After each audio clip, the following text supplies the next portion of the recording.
Ok. Bonjour à tous, ceux que je n'ai pas pu saluer. Voilà, vous avez choisi la bonne part des choses. Vous êtes au bon endroit. Merci Seigneur parce que tu es bon. Seigneur, je t'apporte ta parole. Merci parce que tu l'as mise dans ma bouche, que ton Saint-Esprit puisse l'utiliser pour la gloire de ton nom. Merci Seigneur Jésus. Amen. Alors aujourd'hui, je vais vous parler un peu de notre... Que faites-vous de votre temps? Quelle utilisation faites-vous de votre temps? J'ai dans ma Bible un petit verset, enfin c'est pas un verset biblique, mais quelque chose que j'ai une fois lu, que j'ai mis dans ma Bible. Songez à votre temps, assurez-vous d'en consacrer suffisamment pour le développement d'une relation intime avec Dieu et assurez-vous d'en donner une partie à son peuple en démonstration. Et on va commencer par lire Romains 12, le verset 1.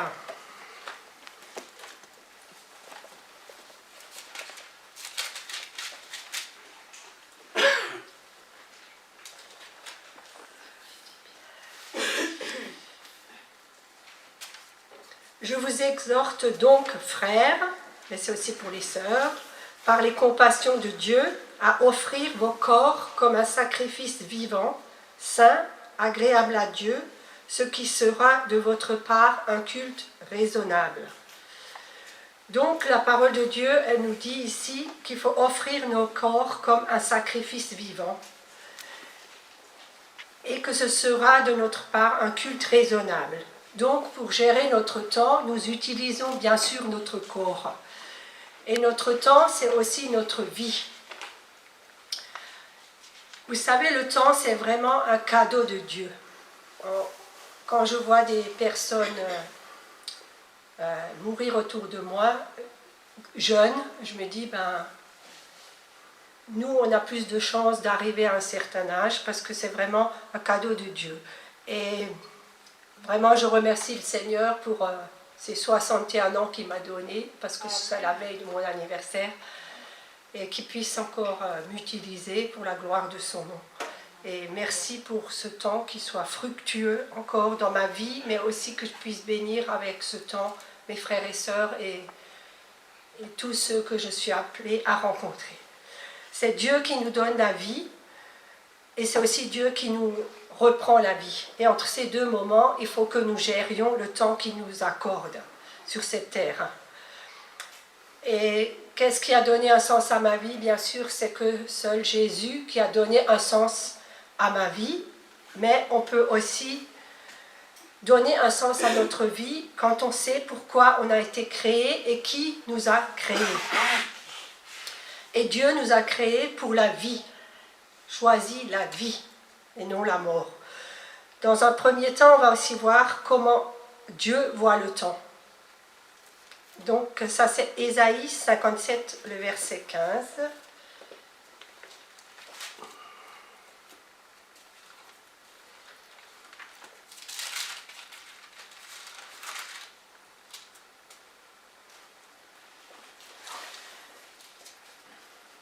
Car ainsi parle le Très-Haut, dont la demeure est éternelle et dont le nom est saint.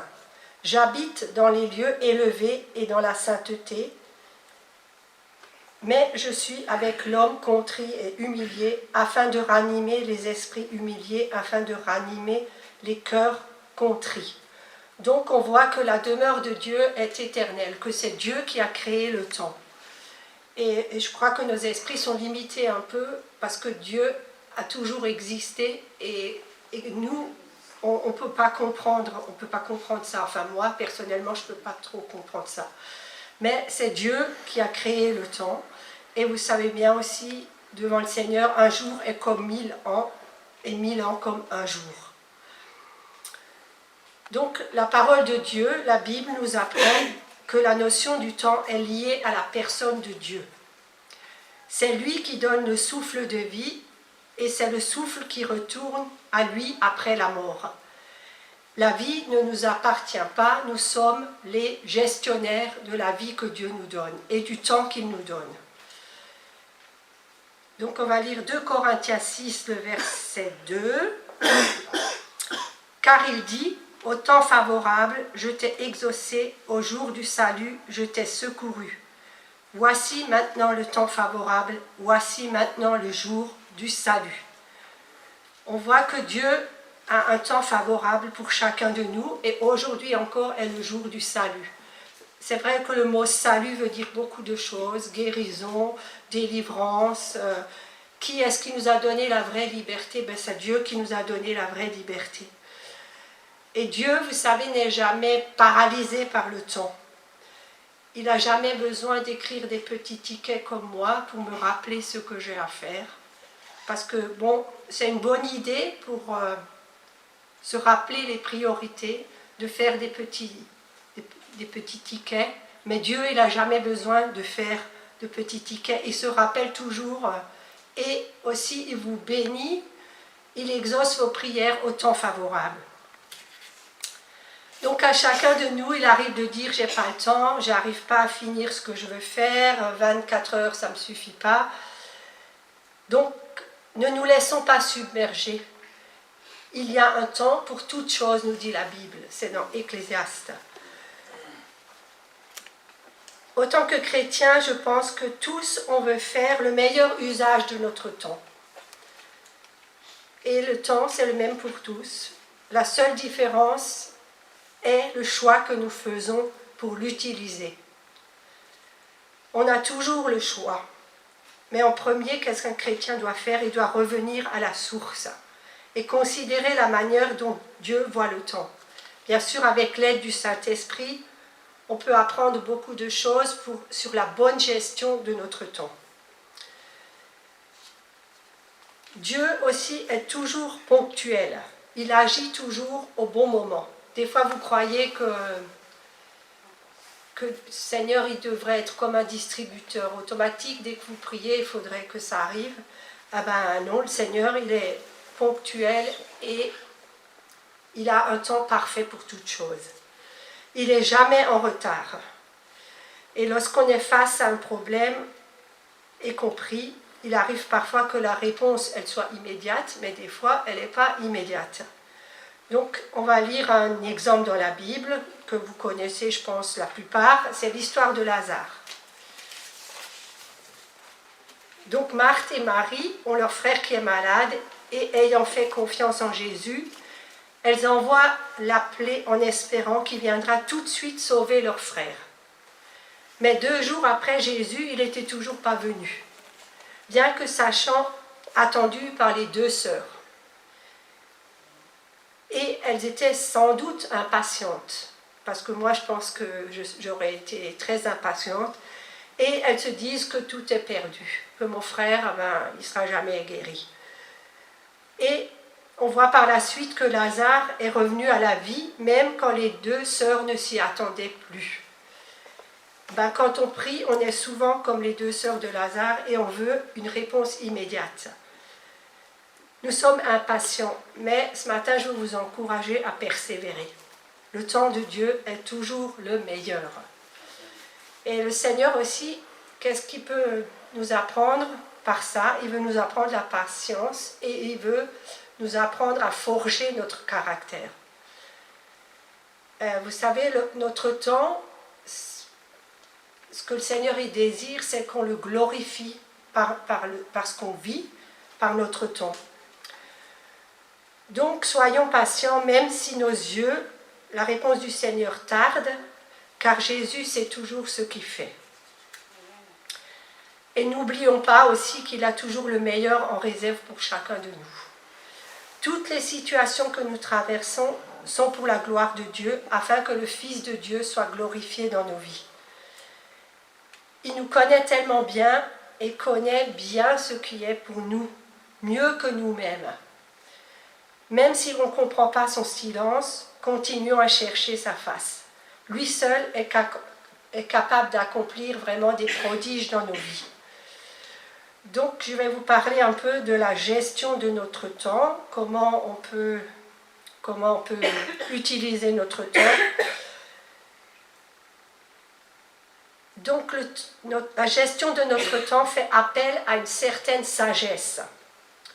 Tout peut changer, vous savez très bien comme moi, d'un moment à l'autre. Tout peut arriver, je dirais le meilleur comme le pire. Proverbe 90, 12 nous dit « Enseigne-nous à compter nos jours afin que nous appliquions notre cœur à la sagesse. » Il y a encore un autre verset, Ecclésiaste 3, verset 11, qui nous dit « Ne perdons pas la perspective de l'éternité. » Ça, je vais vous le lire. Donc, il fait toutes choses bonnes en son temps. Même, il a mis dans le cœur de l'homme la pensée de l'éternité, bien que l'homme ne puisse pas saisir l'œuvre que Dieu fait du commencement jusqu'à la fin. Ecclésiaste 3, verset 11. Vous savez, il a mis dans chaque homme, dans chaque cœur, la pensée de l'éternité. Et ça, je vous encourage à méditer sur ce verset, parce que dans nos familles, quand on a des personnes qui n'appartiennent pas au Seigneur ou des proches, il a mis en chaque homme la pensée de l'éternité. Et ça, peut-être qu'on ne s'en souvient pas trop pour nos vies, mais il faut qu'on songe qu'on appartient au Seigneur et qu'on n'est que de passage sur cette terre. Et donc, comme on n'est que de passage comme chrétien, on doit faire la volonté dans notre vie chaque jour. Alors, un verset que j'ai un peu découvert, 1 Chronique 12, verset 32. Alors, ça parle des fils d'Isaacar. Des fils d'Isaacar ayant l'intelligence des temps pour savoir ce que devait faire Israël. Alors, on voit que les fils d'Isaacar, ils avaient l'intelligence de savoir, de reconnaître les temps dans leur vie. Et nous, on peut aussi demander au Saint-Esprit la sagesse, et comme dans ce verset, pas que la sagesse, mais aussi l'intelligence, pour gérer notre temps, car vous savez qu'on est destiné sur cette terre à faire les œuvres que Dieu a préparées d'avance pour chacun de nous. Et aussi de porter du fruit, parce que c'est important de porter du fruit. Parce qu'à quoi ça sert si on utilise notre temps pour faire des choses vaines, si on ne porte pas du fruit pour le Seigneur. Donc, si on n'a pas la sagesse, nous pouvons également la demander. Ce verset plus connu, bien sûr, c'est Jacques 1, verset 5. Si quelqu'un d'entre vous manque de sagesse, qu'il la demande à Dieu, qu'il donne à tous simplement et sans reproche, et elle lui sera donnée. Qui la donne à tous. Donc vous faites partie, si vous manquez de sagesse, on peut la demander et Dieu donne. Que vraiment le Saint-Esprit nous apprenne à mieux définir nos vrais besoins et nos vraies priorités. Donc, encore sur la sagesse, un verset qui dit, Proverbe 16, verset 22. La sagesse est une source de vie pour celui qui la possède. Donc, je vous pose la question, avez-vous la sagesse de Dieu? Répondez dans votre cœur et voyez avec le Saint-Esprit ce qu'il vous dit. Donc, pour avoir une bonne gestion du temps, que devons-nous faire?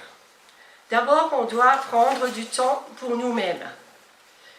Bien souvent, c'est vrai, on s'occupe de notre famille, de notre travail, et finalement, on prend peu de temps pour nous. Mais vous savez, c'est important de prendre du temps pour nous, parce qu'en premier, il faut prendre soin de nous-mêmes. Et c'est Dieu, il veut ça aussi. On doit comprendre que lorsqu'on s'occupe, lorsque nous ne nous occupons pas de nous, tôt ou tard, nous allons nous fatiguer et nous ne pourrons plus aider les autres et que nos forces s'épuisent.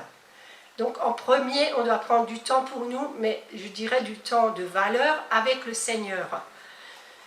Prendre soin signifie s'occuper de son corps, bien sûr, mais surtout d'avoir une relation et une vraie communion avec Dieu.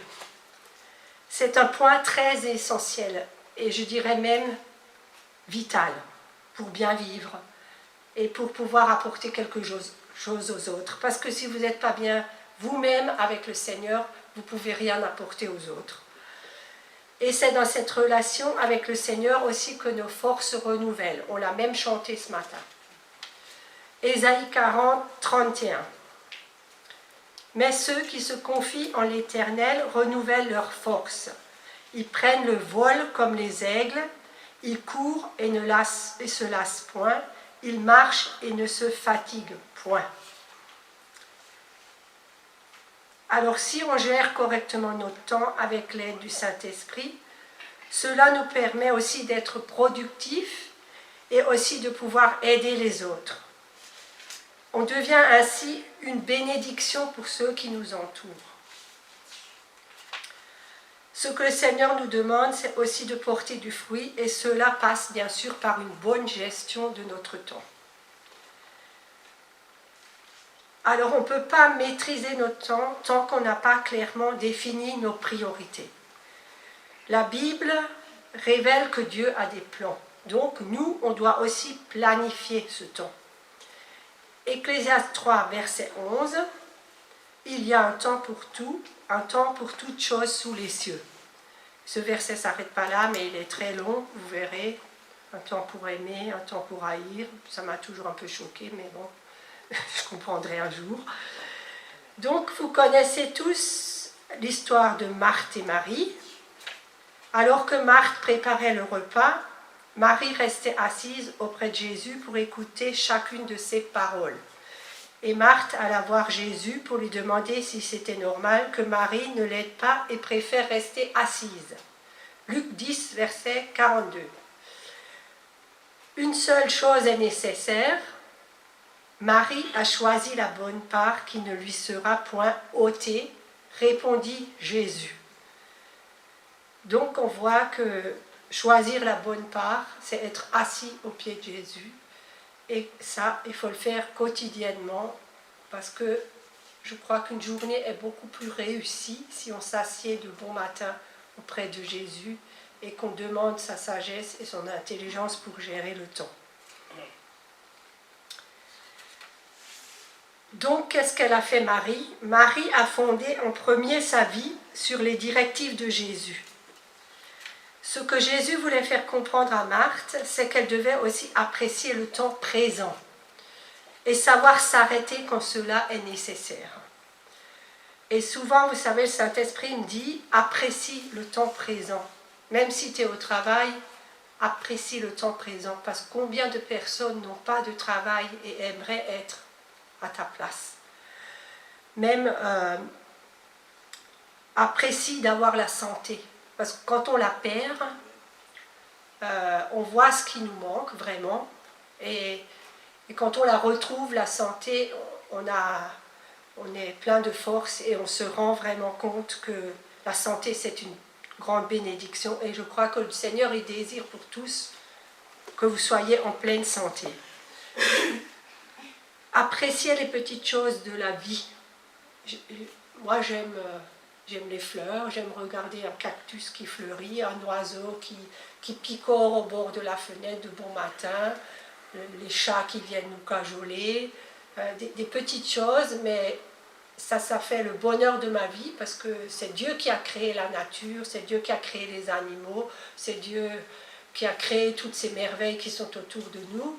Et ouvrons nos yeux pour voir dans les petits détails vraiment ce que Dieu a fait pour nous.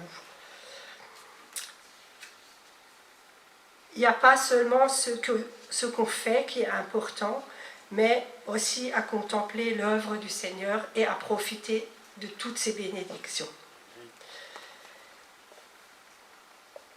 Des fois, on a l'impression que le temps passé dans la présence de Dieu, c'est du temps perdu.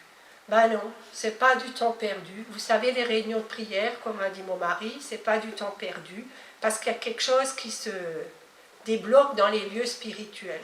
Seulement, il faut qu'on soit conscient qu'il y a un lieu spirituel et que des choses se passent. Parce que ces choses qui se passent là-haut, ben, ça va venir, que ton règne vienne sur la terre, on chante toujours, mais le Seigneur, il va utiliser qui pour que son règne vienne sur la terre? Il va utiliser chacun de nous. Et si on marche vraiment dans sa volonté et on gère le temps comme il nous le donne ou nous dit de le gérer, eh ben Le ciel va venir sur la terre parce que vous êtes dans le royaume des cieux et vous allez emmener ce royaume sur la terre pour que chacun puisse en bénéficier et pour que l'œuvre du Seigneur aussi avance. Et quand on va dans la présence de Dieu, c'est un temps de ressourcement qui nous permet aussi de recevoir les directives et d'aller de l'avant et de marcher pas après pas. Et ça rend souvent la journée plus agréable qu'elle devrait être. Mais chaque jour appartient au Seigneur. Et même si vous recevez des mauvaises nouvelles, le Seigneur peut vous aider à les gérer émotionnellement dans tout ce qu'il a prévu pour vous. Alors, ne confondons pas non plus l'activité et la productivité. Beaucoup de personnes s'agitent et paraissent très actives, mais en réalité, elles ne font rien. Elles courent sans cesse et à la fin de la journée, elles n'ont porté aucun fruit. Moi, ça m'est déjà arrivé, hein, je vous dis franchement, que je cours toute la journée, mais à la fin, t'as quoi? Rien.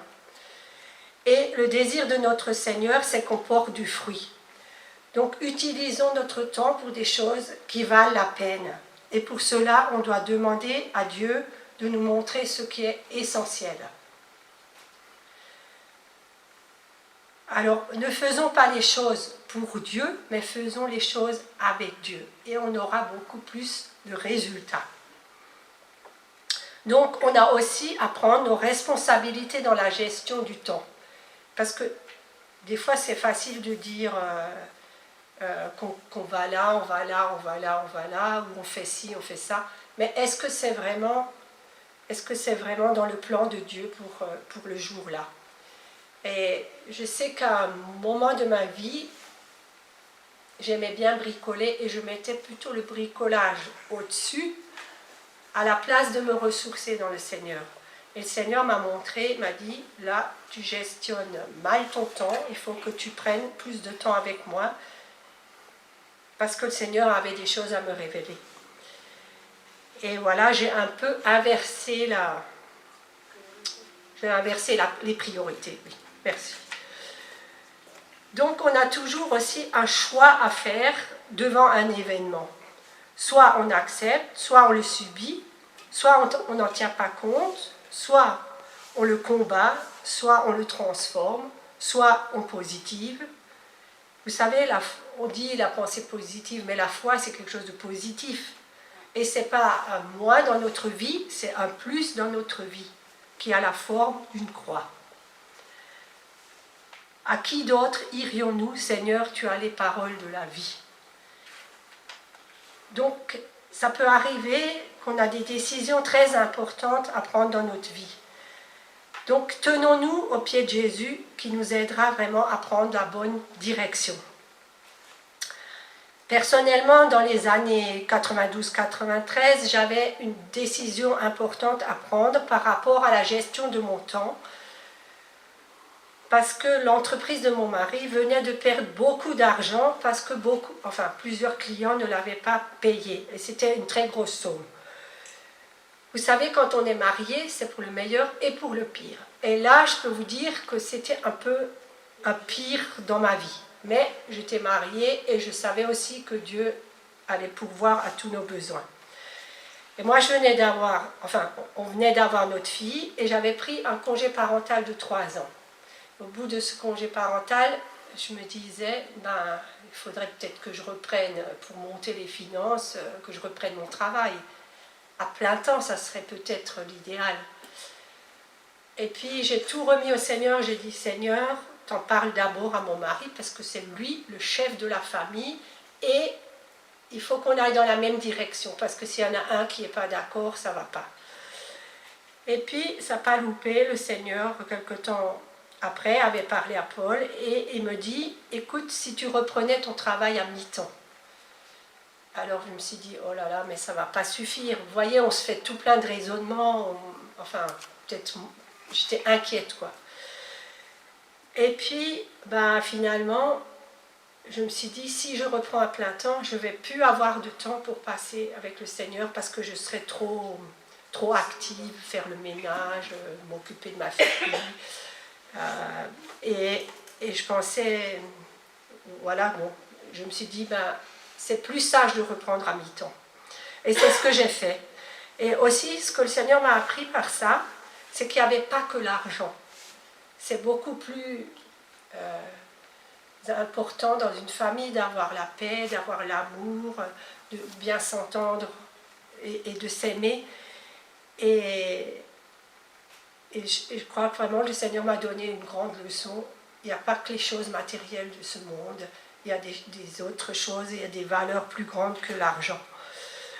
Donc dans les temps durs, faisons confiance pleinement dans le Seigneur. C'est très important. Et que sa paix et sa joie, c'était quelque chose de plus important que tout l'argent du monde. Le Seigneur est maître de votre temps. Donc, pour finir, le côté financier, tout s'est arrangé. Bien sûr, il a fallu son temps, mais tout s'est arrangé pour la gloire de Dieu. Et vraiment, je veux vous encourager à proclamer ce verset si vous avez des besoins financiers. Et mon Dieu pourvoira tous vos besoins selon sa richesse avec gloire en Jésus-Christ. Dieu est notre Créateur et nous devons trouver le temps d'être ensemble avec lui et à ses pieds, comme Marie, et écouter vraiment sa voix pour recevoir ses directives. Il a aussi dit que mes brebis entendent ma voix, qu'il les connaît et il sait qu'elles le suivent. Donc suivons le Seigneur. Et en conclusion, je vous invite vraiment à songer à votre temps. Que faites-vous de votre temps? Et je dirais, remettez les pendules à l'heure. Voilà. N'oubliez pas que le temps est un don de Dieu et c'est pourquoi il faut l'apprécier aussi à chaque instant. Jean 9, verset 4. Alors, il faut que je fasse, tandis qu'il est jour, les œuvres de celui qui m'a envoyé. La nuit vient où personne ne peut travailler. Donc, moi, je veux aussi me prendre ce verset pour moi. Il faut que je fasse, tandis qu'il est jour, les œuvres. Donc, moi, je mets les œuvres que je vais faire dans les temps. Parce que c'est le Seigneur qui m'a envoyé sur cette terre et que chacun de nous, on puisse vraiment continuer à œuvrer et qu'on puisse aussi porter beaucoup de fruits. Amen. Amen.